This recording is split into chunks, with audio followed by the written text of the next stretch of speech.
Lucy Bonilla. Welcome to the first edition of HHS Insider. Today we're going to look at the lives of students at Hamden High and at the transition from 2012 to 2013. We have Sam and Sam's picks for the best and worst movies of 2012, as well as an interesting winter weather prediction. Stay tuned for an inside look at Hamden High's new robotics club and to see how our students are keeping up with their New Year's resolutions. In our first story, Veronica and I take a look at the pros and cons of taking a study hall at Hamden High School. At Hamden High School, there are many opportunities for students to take advantage of study halls. Students can spend their free periods in the caf, in designated classrooms, or here in the library. I usually come to the library to do homework during study hall, just because I like it. It's more peaceful. During study hall, I usually do math homework, and I don't know, I like it because it's nice not to have to do everything one night. Many students at Hamden High choose to take advanced placement classes. For those students with a heavy workload, a study hall can be very useful. Usually I come to the library first period or the caf, whichever one. You know, I'll either come here or the math lab usually. It's pretty good. Students can use their study halls very differently. One can use them effectively and one can use them to recover from a crazy school day. I usually use my study hall for like extra work that I have to do or to get a head start on homework. It's like a good time to just get settled and prepared for what's next in my classes. In study hall, I'll be on my phone, and once in a blue moon, I just do my homework. If I don't have to complete anything, I use my iPod or use one of the computers. With the increase in social media and technology, cell phones are being increasingly used. Although they are labeled as a distraction, they keep students occupied during study hall periods. Every student is different, so what would you do with your study hall period? Next up, in our Pop Culture Madness Minute, Sam and Sam will discuss the best and worst movies of 2012. Greetings, Earthlings, and welcome to the premiere of the Pop Culture Madness Minute. I'm your host, Sam. And I'm the other host, Sam, and today we'll be talking about the best and worst movies of 2012. So, Sam and I agreed that the worst movie of 2012 is Battleship. This movie's bad, and I mean like really bad. It was. It was nothing like the original board game. No one yelled out C7 or B6, and in response they didn't get hit, miss, or, oh man, you just sunk my battleship. That is true. They fought aliens. Was that in the original board game, my friend? Nope, my friend, nope. And the best movie that we thought for 2012 was The Dark Knight Rises. We thought it was a great movie because of one of the actors who really did a great job in his role playing Batman, and there was a lot of action and a lot of special effects that were really interesting. Well, despite the fact that I'm wearing this really cool Batman t-shirt, I have to disagree, my friend. Why?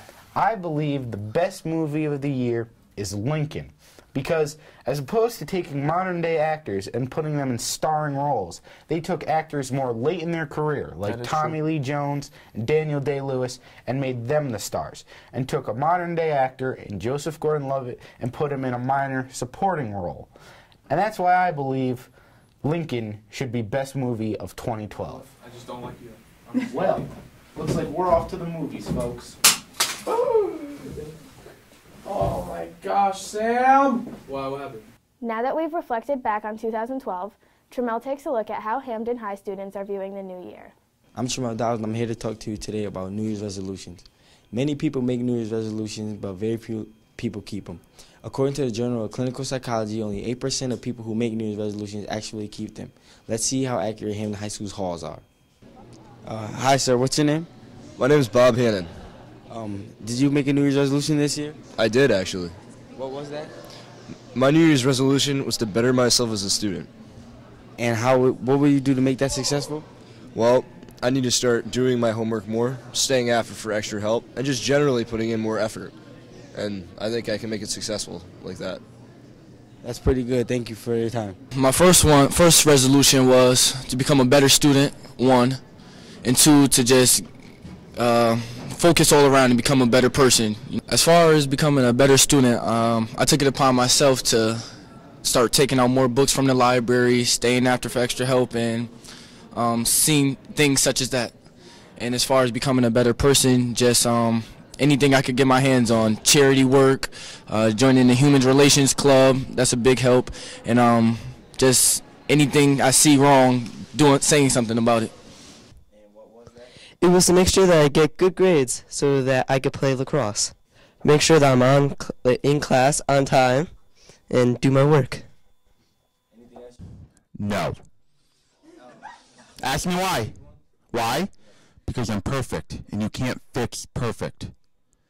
After Hurricane Sandy and the November nor'easter, Zach discusses why this unusual weather happened and gives us a prediction for this upcoming winter. August 2011, Tropical Storm Irene.